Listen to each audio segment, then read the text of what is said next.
Hi everyone, welcome back to our YouTube channel Theoretical Mantra. So today's video is about process of recruitment.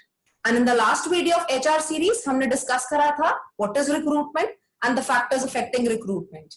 Now in this video, we will discuss कि process of recruitment की क्या-क्या stages होती हैं. And before starting the topic, मैं आपसे request करती हूँ कि अगर आप मेरे चैनल पे नए हैं तो प्लीज इस चैनल को सब्सक्राइब कीजिए एंड वीडियो को लाइक एंड शेयर कीजिए. तो आज का टॉपिक स्टार्ट करते हैं, that is process of recruitment. Process of recruitment के अंदर आती हैं आपके 5 स्टेजेस, जिसमें फर्स्ट आपका आता है conduct of job analysis, second one is sourcing of talent, third one is screening of applicants, then finalisation of job offer and induction of new employee. Now we will discuss each and every stage one by one. तो first आता है conduct of job analysis. Conduct of job analysis में क्या होता है? Basically recruitment में मैंने आपको जैसे कि बताया था पिछली वीडियो में, it is about searching the prospective employee, the best employee. तो ऑर्गेनाइजेशन का जो टारगेट रहता है कि वो बेस्ट से बेस्ट कैंडिडेट को जो है वो ढूंढे, सर्च करे एंड उनको मोटिवेट करे कि वो आकर हमारी जॉब के लिए अप्लाई करें. सो बेसिकली सबसे पहले जॉब एनालिसिस करने से पहले कंपनी जो है मेन मोटिव ये देखती है कि ऑर्गेनाइजेशन में किस वैकेंसी, किस पोजीशन के लिए वैकेंसी है और किस कैंडिडेट की उनको रिक्वायरमेंट है टू फिल दैट पोजीशन, और उसी के अकॉर्डिंग जो है वो जॉब एनालिसिस, जॉब डिस्क्रिप्शन बनाया जाता है. So job analysis is about deciding कि जो न्यू एम्प्लॉय उस पोजीशन पर आएगा ऑर्गेनाइजेशन में, वो क्या क्या रिस्पॉन्सिबिलिटीज और क्या क्या टास्क को परफॉर्म करेगा, उसकी बेसिक जो जॉब एक्टिविटीज जो है वो क्या क्या रहेंगी. सेकेंड इज जॉब डिस्क्रिप्शन में क्या क्या ऐड किया जाता है कि उसकी एम्प्लॉय की मिनिमम क्वालिफिकेशन क्या रिक्वायर्ड है, ठीक है. And the next is salary range क्या ऑफर होगी उसे, उसमें सब आपका जॉब डिस्क्रिप्शन में it is already mention. Moreover इसमें जॉब का टाइटल, ठीक है, वो सब भी मेंशन होता है, क्या फैसिलिटीज प्रोवाइडेड हैं वो भी मेंशन होता है. So each and every point regarding the job description is mentioned in the first stage, that is conduct of job analysis. Next stage में आता है सोर्सिंग ऑफ टैलेंट. तो अब एक जॉब डिस्क्रिप्शन जब एक कंपनी बना लेती है, जो जो उसको रिक्वायरमेंट्स हैं, जो जो रिस्पॉन्सिबिलिटीज हैं, जो एक पर्सन के अंदर स्किल्स उनको रिक्वायर्ड होती हैं, क्वालिफिकेशंस होती है, वो सब सेट करने के बाद सेकंड किया जाता है sourcing of talent. Sourcing of talent is about search करना मार्केट से कि बेस्ट से बेस्ट कैंडिडेट या टैलेंट जो है वो कैसे ऑर्गेनाइजेशन सर्च करती है. So in this stage organisation जो है वो बताती है to the general people, to the general public about कि हमारी कंपनी में, हमारी ऑर्गेनाइजेशन में एक ओपन पोजीशन है जिसके लिए person can come and apply for that position. So after that अब इसके अंदर कंपनी जो है वो ऐसे सोर्सेस को सर्च करती है जहां पर बेसिकली पीपल, जहां उनको लगता है कि यहाँ पर अप्लाई करेंगे ही करेंगे, या फिर कंपनी एक ऐसा प्लेटफॉर्म डिसाइड करती है जहां से उनको पता चलता है कि यहाँ पर मोस्टली जो पर्सन है they will come and they will apply here. तो जहां पर पोटेंशियली उनकी एप्लीकेशन ज्यादा से ज्यादा फिल हो सके, कंपनी उस प्लेटफॉर्म्स पे, उस सोर्सेस पे अपनी जॉब की डिस्क्रिप्शन को पोस्ट करती है. So it is like sources like, सबसे पहला तो आप बेसिक अगर बात करें तो आपके जितने भी ये जॉब पोर्टल्स बने हुए हैं, it is like naukri.com, LinkedIn, shine. So it's all about कि इस पोर्टल्स पे कंपनी जो है वो अपनी जॉब डिस्क्रिप्शन को पोस्ट करती है, बिकॉज लोग वहां पर ही अपना रेज्यूमे वगैरह पोस्ट करते हैं और जॉब सर्चेस के लिए वहां आते हैं.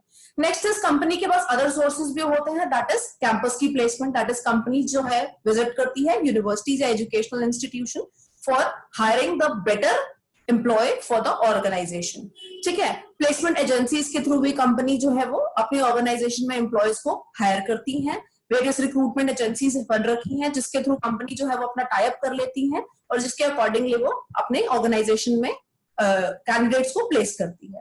नेक्स्ट इज कंपनी अपनी जो उनकी करियर साइट होती है, कंपनी उस पे भी जॉब डिस्क्रिप्शन, अपनी जॉब वैकेंसीज पोस्ट करती है, ठीक है. उसके अकॉर्डिंग अब एक पर्सन जो है वो अगर कंपनी की वेबसाइट को विजिट करे तो वहां से भी वो जॉब के लिए अप्लाई कर सकता है.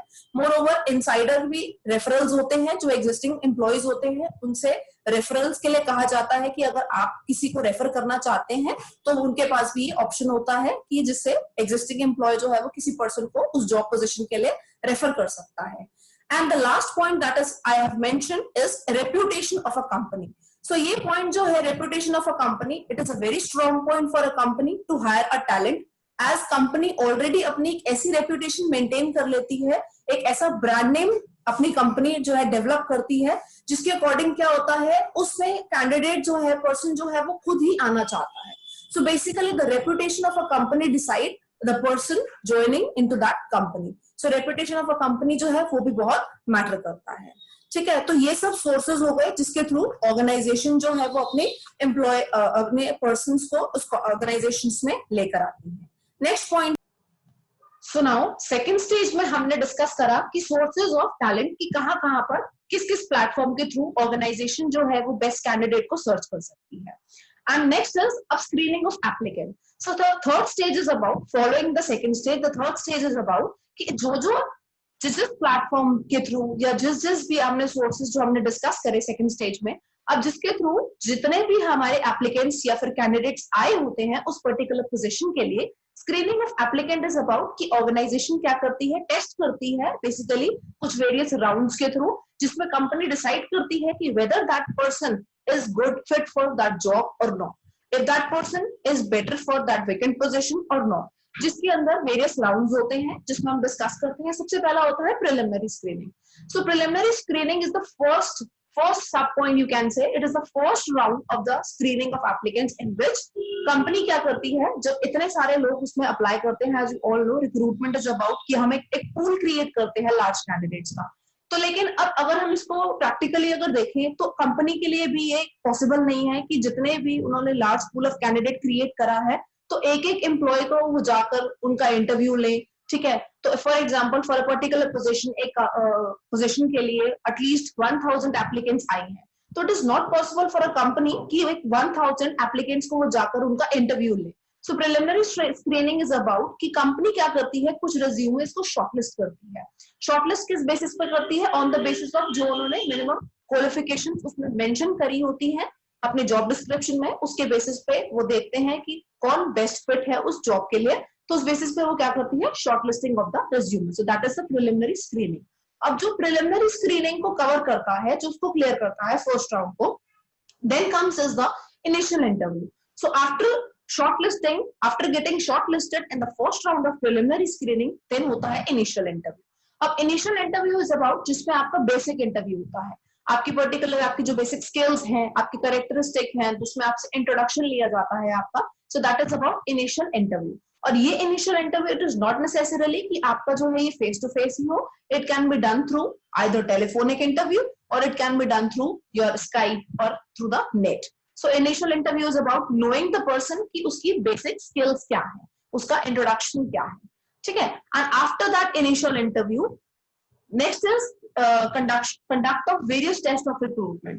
So now this step is about conduct of various tests of recruitment includes like behavioral test, personality assessment test, जिसके अंदर क्या करा जाता है, उस पर्टिकुलर कैंडिडेट के वेरियस टेस्ट लिए जाते हैं, उसका बिहेवियर कैसा है, उसकी पर्सनालिटी कैसी है, उसकी इंग्लिश स्पीकिंग, उसकी कम्युनिकेशन कैसी है, ठीक है। तो उसकी इसमें बेसिकली हम उनको जज करते हैं on the basis of the personality test, ठीक है। Next is about final interview.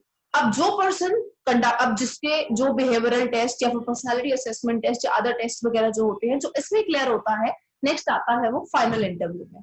ना फाइनल इंटरव्यू में क्या किया जाता है, इसमें जो हायरिंग मेंबर्स होते हैं ऑर्गेनाइजेशन के या जो मैनेजर होते हैं, जो ऑपरेशन जो पैनल होता है बेसिकली इंटरव्यू लेने के लिए, अब इसके अंदर पर्सन की नॉलेज टेस्ट करी जाती है। So it is about you can say the technical rounds, जिसमें आपको जिस बेसिक प्रोसेस के लिए, जिस बेसिक रिस्पॉन्सिबिलिटीज के लिए आपको हायर किया जा रहा है, उसके रिगार्डिंग आपसे आपकी नॉलेज टेस्ट होती है। That is about final interview. And that person which is selected in the step of final interview, उसका होता है फाइनल सिलेक्शन। तो after getting clear with this final interview step, the person get selected if he has clear that round. तो अगर वो person ने final interview clear कर लिया है तो उस पर्सन को क्या करा जाता है, select. And selection is about when that candidate convert होता है into the employee of that particular company जिसका वो इंटरव्यू दे रहा है। So selection is the last step of the screening of applicant, कि जिसमें एक person जो है वो as a candidate बन के आता है, and if that person has cleared the final interview, has cleared all the steps of the interview, and that person is selected for that organization. So this was about screening of applicant. Now the fourth step is finalization of job offer. Now finalization of job offer is about that. Now fourth step is finalization of job offer. अब last जो हमने screening of applicant में point discuss करा selection का, अब selection के अंदर क्या है बेसिकली कि जो पर्सन जो है सिलेक्ट हुआ है, जिसने फाइनल इंटरव्यू क्लियर करा है, अब वो पर्सन एज एन कैंडिडेट जो है वो सिलेक्ट हो गया है उस ऑर्गेनाइजेशन का एज एन एम्प्लॉय। ठीक है, अब फाइनलाइजेशन ऑफ जॉब ऑफर में क्या होता है बेसिकली, जो लास्ट स्टेप में सिलेक्शन हुआ होता है जिस कैंडिडेट का, उस पर्सन को इन्फॉर्म करा जाता है, उसको ऑफर लेटर दिया जाता है एंड उसको इन्फॉर्म करती है company that you have been selected for that position of our organisation. So now selected best candidate को क्या दिया जाता है उस टाइम पे, offer letter. And making the offer is about, जिसमें कंपनी जो है वो उनको इन्फॉर्म करती है उस कैंडिडेट को that you have been selected. Moreover उसमें कंपनसेशन पैकेज को डिस्कस करती है, जिसके अंदर उसको उसके शिफ्ट टाइमिंग्स बताए जाते हैं, उसका कंपनसेशन पैकेज बताया जाता है एंड उसको बताया जाता है कि उसको किस लोकेशन पर कहाँ रिपोर्ट करना है। Now next is acceptance of job offer by the applicant. So acceptance of job offer is about कि जो person जो candidate select हुआ है उसकी acceptance भी बहुत जरूरी है। In what sense? That is जो company ने उसको package offer करा है and the shift timings that company ने उसको offer करी है, is that candidate suitable? Is that candidate is basically comfortable with that thing? तो अगर वो कैंडिडेट कंफर्टेबल होता है तो that is acceptance of the offer by that applicant. So the person जो है वो ऑफर लेटर को एक्सेप्ट कर लेता है with all the terms and condition जो भी कंपनी ने उसे दी होती हैं, उस पे वो एग्री करते हुए ऑफर लेटर को एक्सेप्ट करता है। Now the next point and the last point is introduction and induction of new employee. But obvious when the person has been selected now as a part of the organisation, तो अब उसका introduction कराना भी बहुत जरूरी होता है। As you know, जैसे कि अब आप कोई भी न्यू पर्सन है तो आपसे इंट्रोडक्शन लेते हैं, तो दैट इज नाउ कंपनी को भी इंट्रोड्यूस कराना एक एम्प्लॉय को बहुत जरूरी होता है और नए एम्प्लॉय को कंपनी को इंट्रोड्यूस कराना, employee that is must introduce the company. So basically it is about इसके अंदर हम उसको बेस्ड उनका रेफरेंस और बैकग्राउंड चेकअप करने के बाद हम उसे एक डेट ऑफ रिपोर्टिंग देते हैं कि किस दिन पर पर्सन जो है वो ऑर्गेनाइजेशन में आएगा, उस ऑर्गेनाइजेशन में रिपोर्ट करेगा, किस दिन से स्टार्ट करेगा वो आना। एंड मोर ओवर उसको कंपनी का कल्चर, कंपनी के रूल्स, कंपनी के प्रोसीजर्स एंड पॉलिसीज समझाए जाते हैं एंड उसके एग्जिस्टिंग एम्प्लॉय से उसको मिलवाया जाता है। So this is about the fifth stage and the last stage which we have discussed in the process of. So all these 5 stages were included in the process of recruitment. And अगर आपको concept of recruitment चाहिए तो मैं उसकी description, उसका जो link है वो description में post कर दूंगी and from that आप वहां से। So this was all about today's video, which is that the process of recruitment. मिलते हैं आपसे next video में next topic के साथ। तब तक प्लीज आप हमारे चैनल पे बने रहिए एंड वीडियो को प्लीज लाइक जरूर कीजिएगा एंड अगर सब्सक्राइब नहीं किया है अभी तक तो सब्सक्राइब कीजिएगा। Thank you so much.